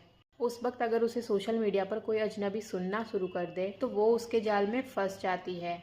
शादी के कुछ सालों बाद अक्सर पति काम में इतने बिजी हो जाते हैं कि वो भूल जाते हैं कि उनकी पत्नी को सिर्फ पैसा नहीं बल्कि एहसास और वक्त भी चाहिए। जब घर में कोई बात करने वाला नहीं होता तो महिलाएं फेसबुक, इंस्टाग्राम या डेटिंग ऐप्स पर सुकून ढूंढती है। ट्रैफिकर्स यहाँ परफेक्ट जेंटलमैन बनकर आते हैं। वो घंटों बात करते हैं, दुख सुनते हैं और फिर नई जिंदगी का सपना दिखाकर उन्हें घर से बाहर निकलने पर मजबूर कर देते हैं। ऐसे बहुत सारे केसेस हैं जहाँ शादीशुदा औरतें किसी ऑनलाइन प्रेमी के साथ भागी और बाद में पता चला कि उन्हें बॉर्डर पार किसी कोठे पर बेच दिया गया या तो ऑर्गन ट्रैफिकिंग का शिकार बना दिया गया। पहले ये लोग इमोशनल दोस्ती करते हैं, फिर कुछ पर्सनल फोटोज या वीडियोस ले लेते हैं और फिर शुरू होता है ब्लैकमेलिंग का सिलसिला, जो ट्रैफिकिंग पर खत्म होता है। इन्हें लगता है कि ये नए इंसान के साथ खुश रहेंगी, पर वो इंसान दरअसल एक एजेंट होता है जो डिमांड और सप्लाई के लिए काम करता है। एडल्ट महिलाओं की डिमांड कई जगहों पर डोमेस्टिक स्लेवरी या फोर्स्ड प्रोस्टिट्यूशन के लिए बहुत ज्यादा होती है।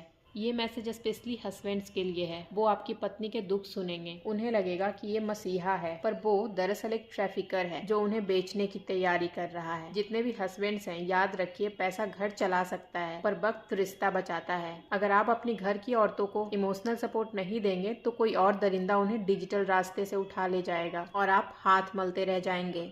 हम अक्सर औरतों और बच्चों की बात करते हैं, पर फोर्स्ड लेबर ट्रैफिकिंग, जिसे मर्दों की स्मगलिंग भी कहते हैं, एक ऐसा अंधेरा सच है जिसे दुनिया नजरअंदाज कर देती है। मर्दों को मजबूरी और बड़े पैसों का लालच देकर उनका सौदा किया जाता है। मर्दों को अक्सर घर का प्रोवाइडर यानी घर का कमाने वाला होना होता है। इसी दबाव का फायदा दरिंदे उठाते हैं। एजेंट आएगा और कहेगा शहर में या विदेश में, जैसे दुबई, ओमान में बहुत बड़ी फैक्ट्री में नौकरी है, 50,000 महीना मिलेगा। एजेंट कहता है वीजा और टिकट के पैसे बाद में दे देना, या तो अभी थोड़ा कर्ज ले लो। इस कर्ज के चक्कर में मर्द उनका गुलाम बन जाता है। जब मर्द उस जगह पहुंचते हैं तो नजारा बिल्कुल अलग होता है। सबसे पहले उनका पासपोर्ट और मोबाइल छीन लिया जाता है ताकि वो कहीं भाग ना सके। उन्हें 18-20 घंटे काम करवाए जाते हैं, गंदा खाना दिया जाता है और एक छोटे से कमरे में 20 लोगों के साथ बंद कर दिया जाता है। अगर कोई आवाज उठाता है तो उसे मारा जाता है या उसके परिवार को खत्म करने की धमकी दी जाती है। ज्यादातर मर्दों को ईंट भट्टों, कंस्ट्रक्शन साइट्स या समुद्र में मछली पकड़ने वाले जगहों पर बेच दिया जाता है जहां से लौटना नामुमकिन होता है। बहुत सारे लोगों को लगता होगा कि ट्रैफिकिंग सिर्फ औरतों की होती है। आज हमारे देश के मर्द भी इसके शिकार हैं। नौकरी और विदेश के नाम पर मर्दों को उठाया जाता है और उन्हें कचरे की तरह बेच दिया जाता है। उनका पासपोर्ट छीन लिया जाता है और उन्हें बंधुआ मजदूर बना दिया जाता है। वो अपने परिवार के लिए पैसा कमाने निकलते हैं पर खुद एक सौदा बनकर रह जाते हैं। याद रखिए, अगर कोई एजेंट आपसे पैसे मांगे या बिना ढंग के पेपर के नौकरी का वादा करे तो वो नौकरी नहीं, आपकी मौत का सौदा है। मर्दों का भी धर्म है कि वो जागरूक बने और इस फेक रिक्रूटमेंट के जाल में ना फंसे। अक्सर स्लॉटर हाउस, कत्ल खाना वो होता है जहाँ जानवरों को काटा जाता है, लेकिन ह्यूमन ट्रैफिकिंग और सेक्स ट्रेड की दुनिया में इस शब्द का इस्तेमाल एक बहुत ही खौफनाक और सांकेतिक मेटाफोरिकल तरीके से किया जाता है। लड़कों को जबरदस्ती ऐसे जगहों पर काम कराया जाता है। सेक्सुअल एक्सप्लॉयटेशन की दुनिया में स्लॉटर हाउस ऐसी जगहों को कहा जाता है जहां लड़कों को लाया जाता है और उनका शोषण किया जाता है।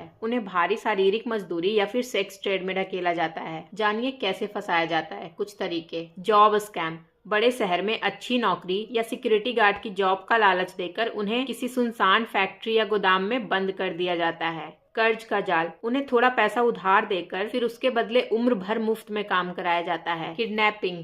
युवा लड़कों को स्टेशन या बस स्टैंड से उठा लिया जाता है। ऐसी जगहों पर हालत बहुत बुरे होते हैं। उन्हें मारा पीटा जाता है ताकि वो भागने की कोशिश ना करें। उन्हें बाहर की दुनिया से पूरी तरह से काट दिया जाता है। उनका आधार कार्ड, फोन और पैसे छीन लिए जाते हैं ताकि वे किसी से कांटेक्ट ना कर पाएं। अब जानिए कुछ मेड एजेंसीज रैकेट के बारे में। ये कोई छोटा मोटा धंधा नहीं है, बल्कि हजारों करोड़ का एक ऐसा नेक्सस है जिसमें गरीब मर्द और औरतों को सिर्फ एक प्रोडक्ट की तरह देखा जाता है। इन एजेंसीज का काम करने का तरीका, उनका ब्रेन वॉशिंग पैटर्न और उनका स्टेट से लोगों को बल्क में उठाना, ये सब कुछ एक सिस्टम के तहत होता है। ये एजेंसीज उन जगहों को टारगेट करती है जहाँ गरीबी ज्यादा और लोग भोले हैं, जैसे झारखंड, ओडिशा, छत्तीसगढ़, वेस्ट बंगाल एंड आसाम। हर गाँव में इनका एक बंदा होता है जो लोगों को शहर की चमक धमक और बड़ी कोठी में नौकरी का सपना दिखाता है। ये दलाल अकेला नहीं होता, पूरी एक चेन होती है जो बल्क में मर्द और औरतों को ट्रेन के जरिए शहर जैसे दिल्ली, मुंबई, बेंगलुरु लाती है। जब इन लोगों को शहर लाया जाता है तो एक ट्रेनिंग के नाम पर उनका ब्रेन वॉश शुरू होता है। सबसे पहले उनका मोबाइल छीन लिया जाता है। उन्हें कहा जाता है कि काम के वक्त डिस्ट्रैक्शंस नहीं होने चाहिए। उन्हें डराया जाता है कि शहर बहुत खतरनाक है, पुलिस तुम्हें पकड़ लेगी अगर तुम अकेले बाहर गए, या तुम्हारे घर वालों को मार दिया जाएगा।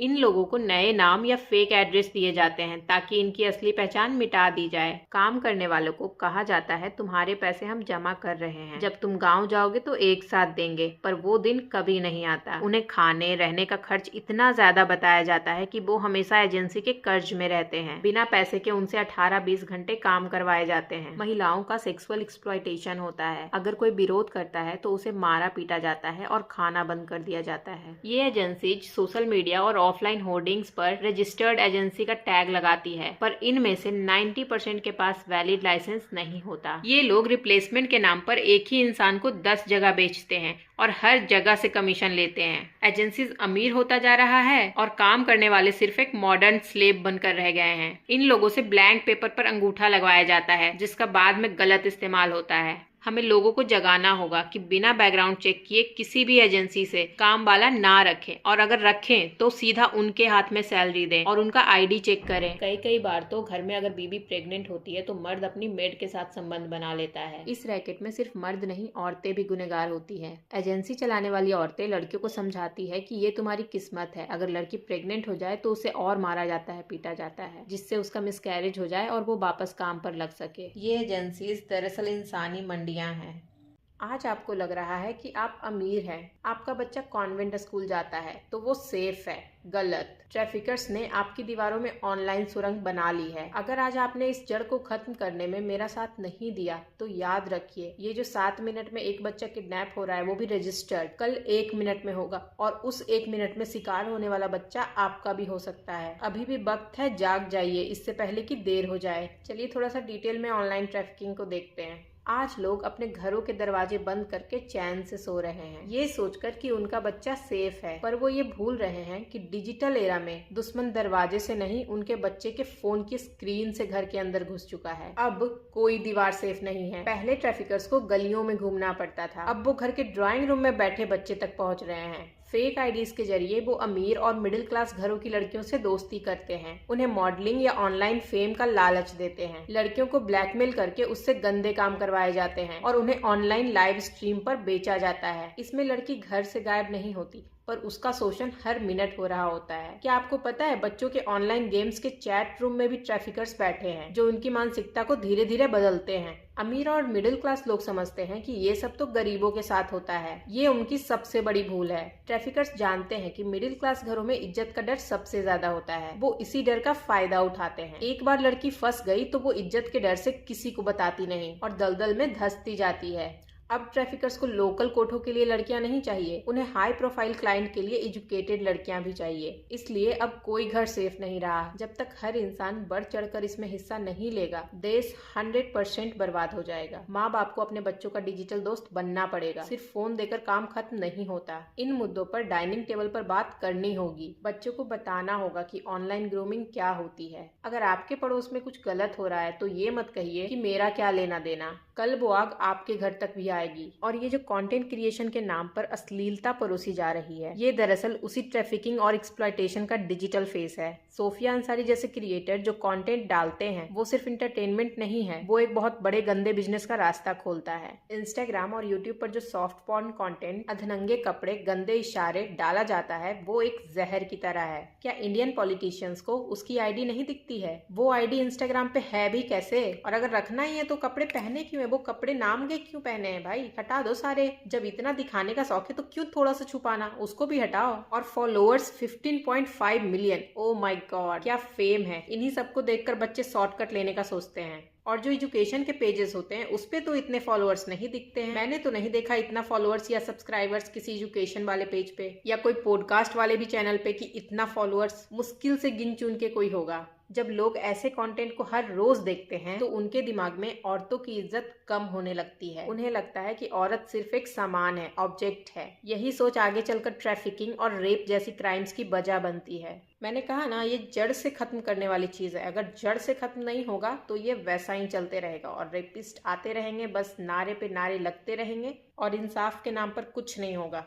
YouTube और दूसरे ऐप्स पर लाइव आकर गंदी बातें करना दरअसल ऑनलाइन कोठों का ही एक नया रूप है। यहाँ लोग गिफ्ट और सुपर चैट के नाम पर पैसे देते हैं, जो कि दरअसल वही पुराना सौदा है, बस तरीका डिजिटल हो गया है। ऐसे क्रिएटर्स का सबसे बड़ा शिकार हमारे देश के नौजवान हैं। ये कंटेंट दिमाग में डोपामिन रिलीज करता है, जिससे लोगों को इसकी आदत पड़ जाती है। अक्सर ऐसे सॉफ्ट कंटेंट के कमेंट या बायो में लिंक होते हैं जो बच्चों को डार्क वेब या इलीगल पॉर्न साइट तक ले जाते हैं, जहाँ असली ट्रैफिक का बिजनेस चलता है। सोशल मीडिया का प्लेटफॉर्म एल्गोरिदम उसी चीज को बढ़ावा देता है जो लोग ज्यादा देखते हैं। इन प्लेटफॉर्म्स को फर्क नहीं पड़ता कि कंटेंट गंदा है, उन्हें बस व्यूज और एड्स से मतलब है। इसलिए सोफिया अंसारी जैसे लोग इतनी जल्दी वायरल हो जाते हैं, जबकि कोई अच्छा काम करने वाला पीछे रह जाता है। सोफिया अंसारी जैसे क्रिएटर जो कंटेंट डाल रहे हैं वो सिर्फ डांस नहीं है, वो हमारे देश की मर्दांगी को भ्रष्ट करने का एक तरीका है। जब हम ऐसे कंटेंट को लाइक और फॉलो करते हैं तो हम इनडायरेक्टली उस सोच को बढ़ावा दे रहे हैं जो औरतों को सिर्फ एक माल समझती है। ये डिजिटल अश्लीलता ही ट्रैफिकिंग की पहली सीढ़ी है।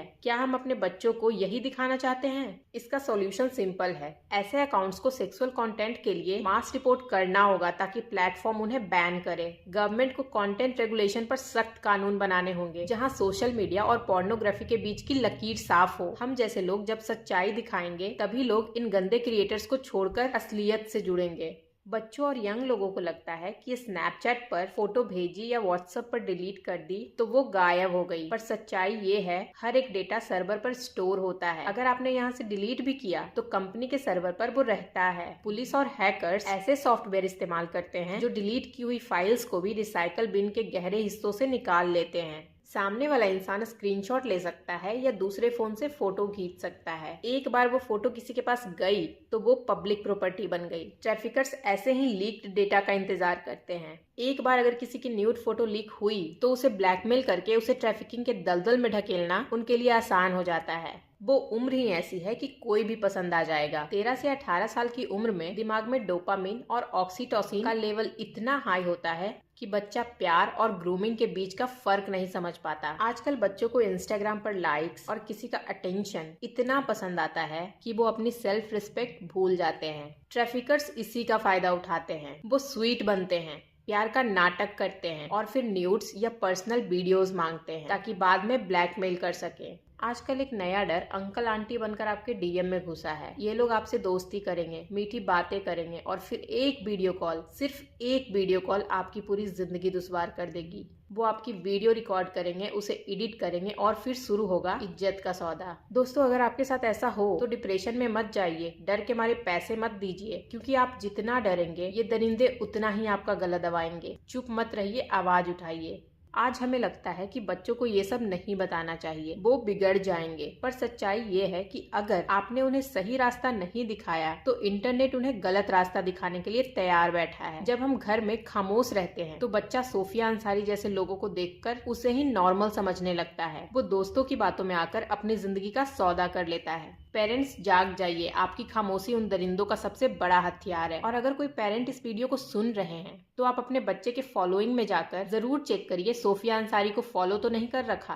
क्योंकि यही से शुरुआत होती है रेपिस्ट की। नेता अक्सर ऐसे मुद्दों पर वीडियो शेयर करके दिखाते हैं कि वो बहुत सेंसिटिव हैं। वो चाहते हैं कि लोग उन्हें मसीहा समझे ताकि उनका प्राइम मिनिस्टर बनने का रास्ता साफ हो जाए। लेकिन जब पावर मिल जाती है तो वही नारी निकेतन और वही भ्रष्ट सिस्टम चलता रहता है। पर जब तक मैं हूँ, बिना काम करवाए प्राइम मिनिस्टर तो नहीं बनने दूंगी। चाहे मुझे कोई कुछ भी कहे, कुछ भी सोचे, मुझे फर्क नहीं पड़ता। उस लायक काम करो और प्राइम मिनिस्टर बनो। इतना बड़ा मुद्दा है, इस पर अगर कोई बात नहीं करेगा और सोचेगा प्राइम मिनिस्टर बन जाएंगे तो ऊपर वाला भी देख रहा है कि कौन सच्चा है और कौन पद के लिए काम कर रहा है। एक बार कोई इंसान से बच भी सकता है, पर ऊपर वाला किसी को नहीं छोड़ता। आपके कर्म यही आपको भोगने पड़ते हैं। ये एक इमरजेंसी है, ये कोई इलेक्शन का मुद्दा नहीं है। ये उस बच्चे की प्रॉब्लम है जिसे नशा दिया गया, उस औरत की प्रॉब्लम है जिसका गला काटा गया। अगर देश का बचपन और डिजिटल सेफ्टी खतरे में है तो नेताओं को प्राइम मिनिस्टर बनने का सपना देखने से पहले इन गलियों की सफाई करनी होगी।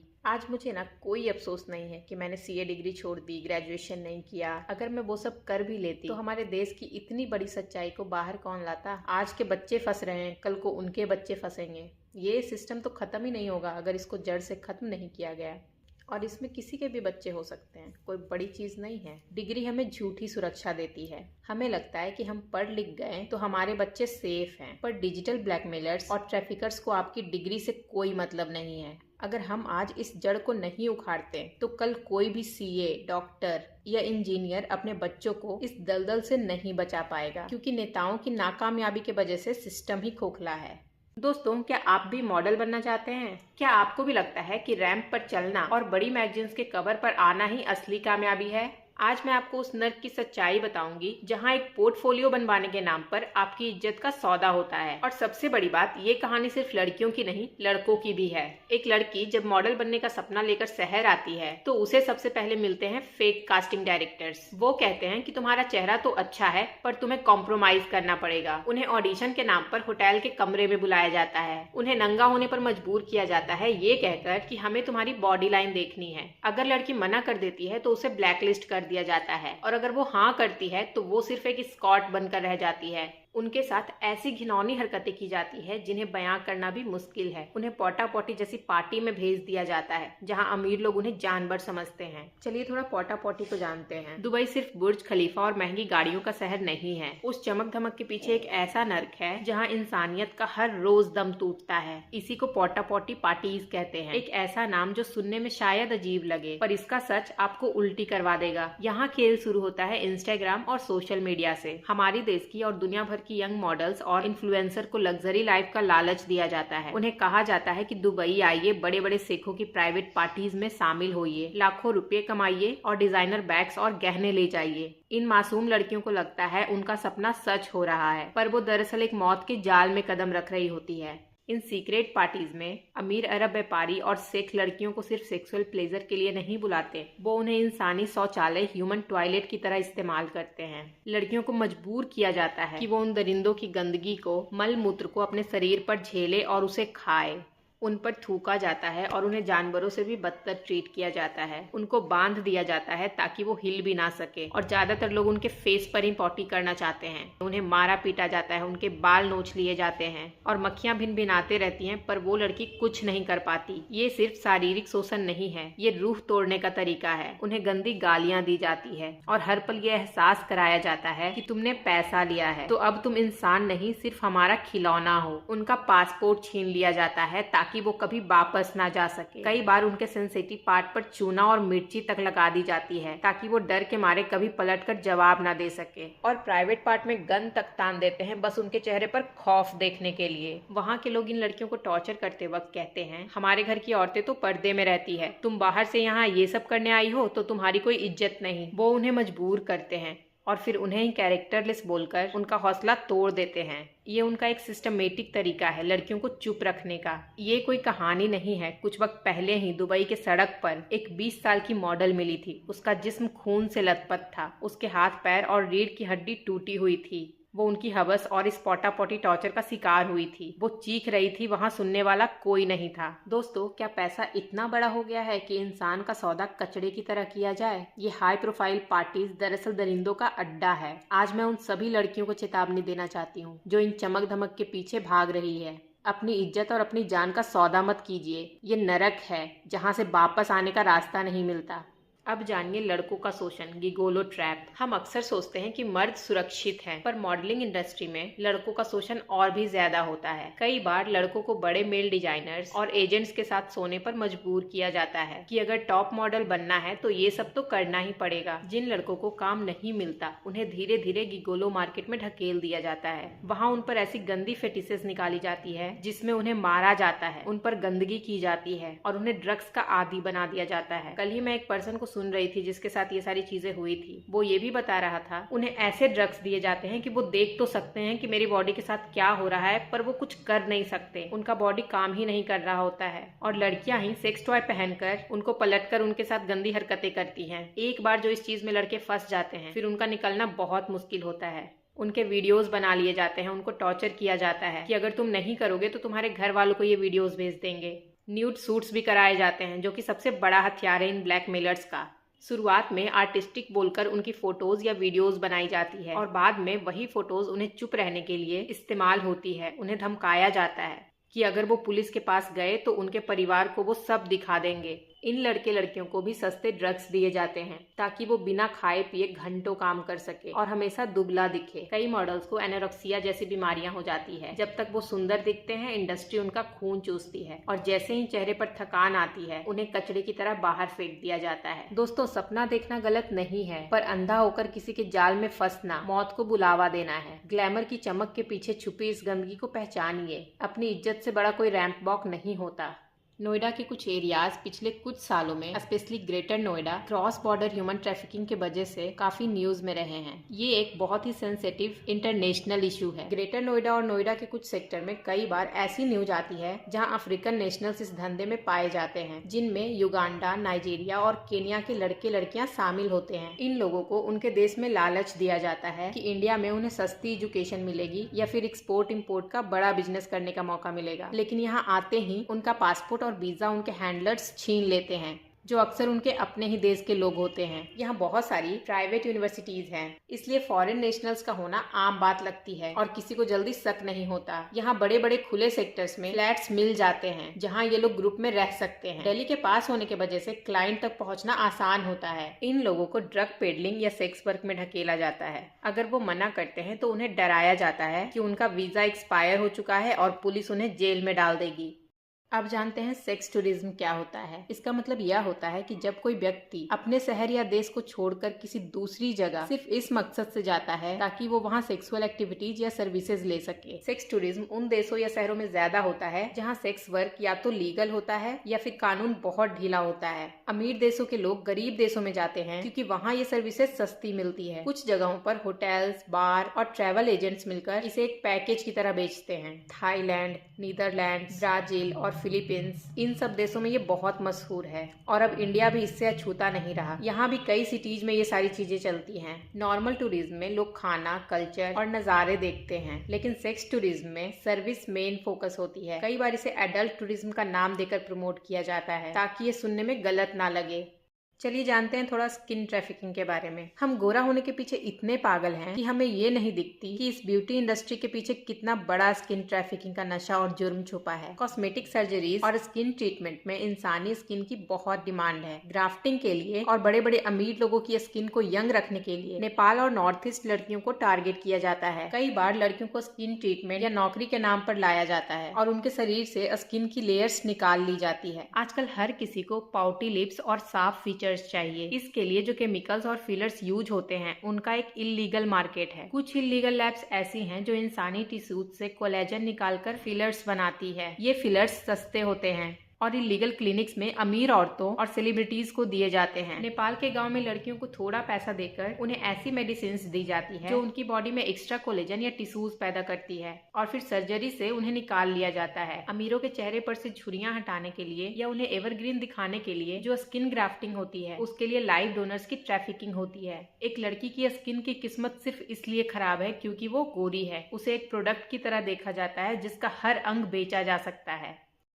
और जो लोग ये सोचते हैं कि ये कोठों के वजह से बाकी लोग सेफ हैं, तो लॉकडाउन ने पूरे देश को ये दिखा दिया कि बिना इन कोठों के भी दुनिया चल सकती है। कई एनजीओज ने राशन और मेडिसिन दी, लेकिन रिसर्च बताती है कि उन महिलाओं ने एनजीओज से एक ही सवाल पूछा, क्या हमें फिर से वही काम करना पड़ेगा जब ये सब खुल जाएगा? इस क्वेश्चन को फील करिए आप लोग। उन्होंने पहली बार सस्ते मेकअप और भद्दे कपड़ों की जगह साधारण कपड़े पहने। वो वापस वैसी ही बनना चाहती थी जैसे वो दलदल में आने से पहले थी। कोठा बंद करने से कुछ नहीं होगा, उन्हें एग्जिट रूट्स देने होंगे। उन महिलाओं के पास हुनर है, सिलाई, एम्ब्रॉयडरी, खाना बनाना या ब्यूटी सर्विसेज। अगर हम उन्हें मार्केट से जोड़ें तो वो कभी वापस उस नर्क में नहीं जाएंगी। जब एक लड़की आवाज उठाती है तो उसे दबा दिया जाता है। मैं भी देखती हूँ आज जो मैंने आवाज उठाया है, क्या मेरे जान पे रिस्क नहीं है? तो मैं एक लड़की होकर इस पे आवाज उठा सकती हूँ, इस पे काम कर सकती हूँ। तो क्या आप लोग नहीं कर सकते? आप लोग बस मेरा साथ नहीं दे सकते उन महिलाओं को वहां से निकालने में? आज मैंने ये वीडियो कितना रिस्क में बनाया है ना, ये आप लोग शायद सोच भी नहीं सकते। कुछ भी हो सकता है, ये आप लोग बहुत अच्छे से जानते हैं, क्योंकि मैं इंसान के साथ एक लड़की भी हूँ और बिना पब्लिक सपोर्ट के ये जंग नहीं जीता जा सकता। ये मैं भी जानती हूँ, लेकिन मुझे ये भी पता है कि अगर पब्लिक सपोर्ट मिला तो हम इस सिस्टम को बदल सकते हैं। और बस उसी उम्मीद से मैंने ये वीडियो बनाया है, ताकि हमारे देश के बच्चों को अच्छे संस्कार मिले और जो क्राइम, रेप्स हो रहे हैं उनसे अपनी बेटियों को बचा सके।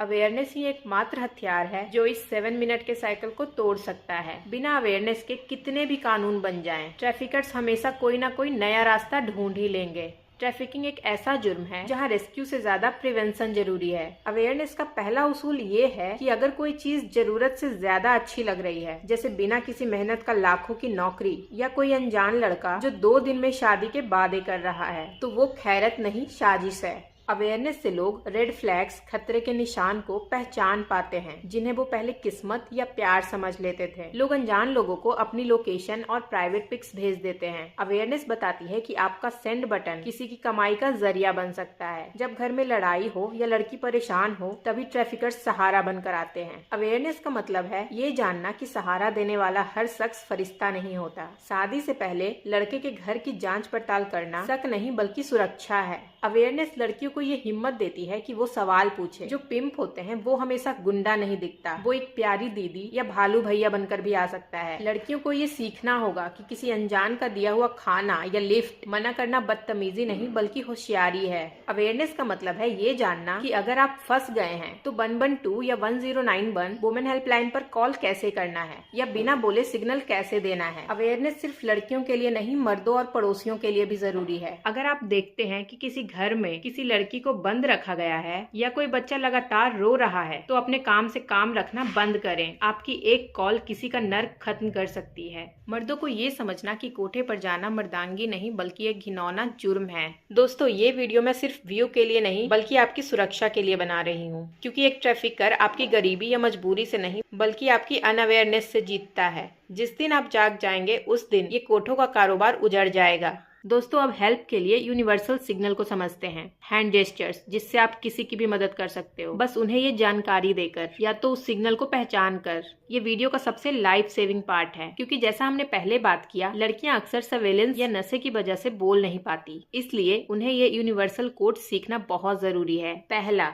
ये सबसे मशहूर इशारा है जो सोशल मीडिया पर वायरल हुआ था और इसने कई लड़कियों की जान बचाई है। अपनी हथेली को सामने रखें, अंगूठे को हथेली के अंदर मोड़ें, थंब को, और फिर बाकी चारों उंगलियों को अंगूठे के ऊपर बंद कर लें, जैसे मुट्ठी बंद करते हैं। ये इशारा वीडियो कॉल पर या किसी के पीछे खड़े होकर भी किया जा सकता है, बिना किसी को शक हुए। इंटरनेशनल लेवल पर अवेयरनेस के लिए एक कोड वर्ड है, एंजल शॉट। अगर कोई लड़की किसी रेस्टोरेंट या बार में है और उसे लगता है कि वो सेफ नहीं है, जैसे उसका डेट उसे फोर्स कर रहा है, तो वो काउंटर पर जाकर एंजल शॉट मांगती है। रिजल्ट, स्टाफ समझ जाता है कि लड़की खतरे में है। वो उसे पीछे के रास्ते से निकालते हैं या उसके लिए टैक्सी बुलाकर उसे सेफ घर भेज देते हैं।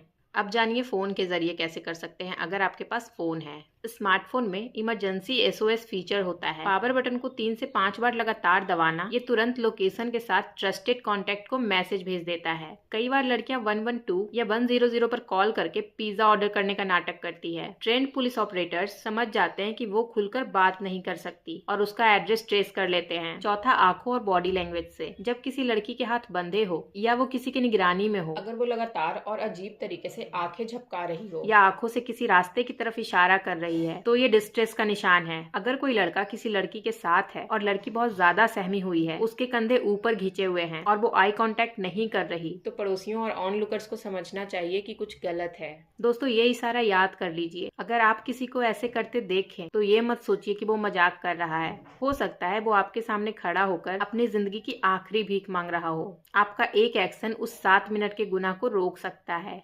और ये जानना बहुत जरूरी है कि अगर आप सिग्नल देख रहे हो तो आपको क्या करना चाहिए। पहला, पीछा ना करें, ट्रैफिकर्स वायलेंट हो सकते हैं।